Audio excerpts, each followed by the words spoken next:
אין יותר מדי הזדמנויות לפגוש רוכבים של מוטו-ג'י פי, ואם יש רוכב אחד של מוטו-ג'י פי שהדעות אינן חלוקות עליו, הוא לא אחר מאשר קראצ'לו, הרוכב של Lcr הונדה, ואנחנו כאן נמצאים במסלול בצ'כיה, באוטומוטודרום ברנו, צ'כיה, meeting קראצ'לו. שלום קראצ'לו, how are you?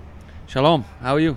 Very good, nice to see you. Yeah, really nice to see you too. So, how was your holiday? Yeah, it was, as I was explaining before, not much of a holiday because in the end you arrive back after the Sachsenring race. A few days off, then is Wednesday.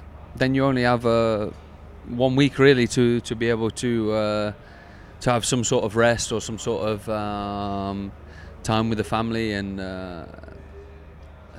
recovery because you know we're always recovering from racing, you know. Did you suck some energy or you still feel a bit of energy? No, I don't feel a lack of energy in the moment. Normally when we're racing back to back is quite difficult, especially with the MotoGP bikes. They're so physical. The Honda is really physical to ride. Sure, the hardest bike on the grid to be able to handle. But is the emotion, you know, the roller coaster you have over a race weekend with the adrenaline going up and down. By the end of the weekend, you are more emotionally drained than physically. But yeah, I had a great break. I managed to spend some time with my family. I went back to my house in the Isle of Man. The weather was not fantastic, but at least we had some break. I met with your boss, Lucio Cecchinello. It was in Tel Aviv. After a trip he took to Jerusalem, very inspirational one. And it was just before the season. And we spoke, of course, about you. And he said there is a special bond with Craczlo. I mean, he's not like any other rider. Can you explain me what do you think he was thinking about? I have a great relationship with Lucio. You know, if I didn't, I would not be riding in this team. It's as simple as that, you know. I had some choices to make, maybe last year, maybe this year, of whether I wanted to stay. But I will stay for the next couple of seasons, I believe. The team is working well. They've worked so hard for me over many years. But it's always good for me that my team owner or team manager is feeling this way. You know, you have to be honest and think a lot of team managers in the paddock don't like their riders, and it's simple as that. So. This is a great team. He's run very well by Lucio. I think what he does with regards to the team members, everybody is happy. Nobody is leaving. You know, over the years there is never anybody leaving this team, and that's a credit to him. That he runs a good ship. You know, and long may it continue. It started fantastic. It just started fantastic, and then it changed. What was the switch point that it changed? I think the typical Honda crash. You know, in Texas when I was leading the championship, I crashed with pushing the front tire too much. In Jerez was exactly the same thing. In the last race in Sachsenring was exactly the same thing again. We have a problem with the front tire of the bike with the Honda because we push so hard with the front. And it comes too hot. But overall, you know, the package this year is a lot better. Honda have done a great job with regards to the engine. The engine is very strong, and now hopefully next year we will start to work on the other things to make it the perfect bike. We're really pleased with the way Honda have been working with us, and also we are working as a team. So we have to continue with the way, you know.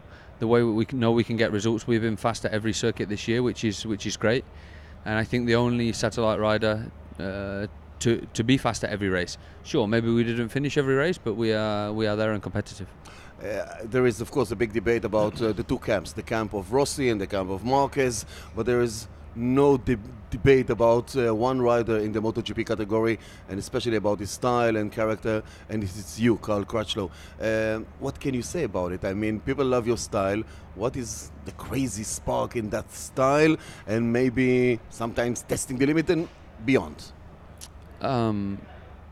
Yeah, of course, you don't want to go beyond the limit, but in the end, you do. This is racing, and this is the reality. I get back up after I crash and try and go faster. This is the mentality you have to have. because if you don't, you will not be racing any longer. I love what I do. I am very privileged to do what I do. This is just part of the job. I've been doing it for enough years to understand the situation, where I'm good, where I'm bad, and where I always need to improve. But it's not as easy as just saying, okay, I will improve tomorrow, because it doesn't happen. You have to work many areas. But yeah, this is my style. I'll always say the truth, which sometimes hurts people, but this is the life. If I put the equal car, bike, suit, safety, a little bit of to be a human being and to be afraid to touch the untouchable places in the style of riding. Can you fix for me this formula? What is the highest argument and which is the lowest one? Well, we know if we crash the motorcycle, we have good equipment using Alpine Star. That's for sure. You know, we have a great service. We try our best with them. We develop the suits, the airbag system. By the way, I understood that this is a new one. This is the new one for this weekend. So yes, and maybe a new one for the second half of the season will change the luck a little bit as well. Do you believe in that? I think it looks nice. You know, we know if we make a mistake, we are wearing the best equipment, and it's as simple as that. We are always developing for the road. You know, what we wear here is what you can buy in the road. Exactly. Yeah.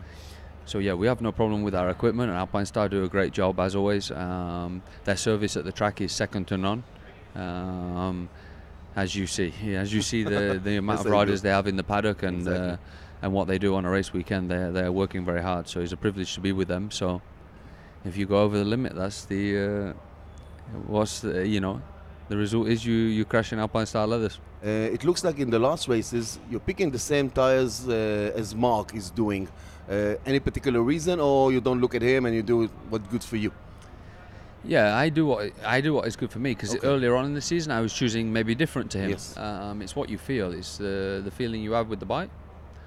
So it's by chance that it was happen like that? It's just a choice, you know. It's rider preference. But we know the Honda, it stresses the front tire so much, and a lot more than the other manufacturers. The rear tire we never really have a problem with. We can manage the situation a lot better than the front. But you will see we have this stress with the front tire of how many times Mark saves the bike in the weekend, you know. Yes. But the problem is, it's only him that can do this. Yeah, that's for sure.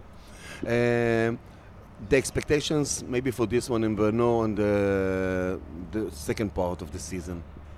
What will make you happy? The expectation is to aim for the podium again here in Brno, and for the rest of the season is exactly the same.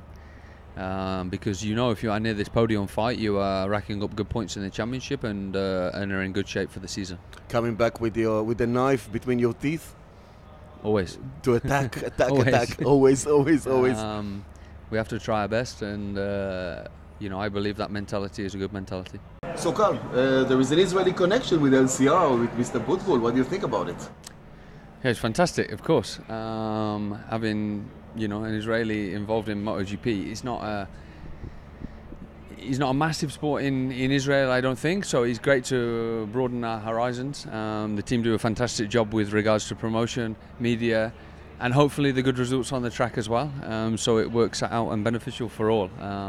We always try our best, and of course promoting it in Israel, and that being part of our team is fantastic as well. Karaczló, we wish you all the best. Stay safe and healthy and crazy as you are all that.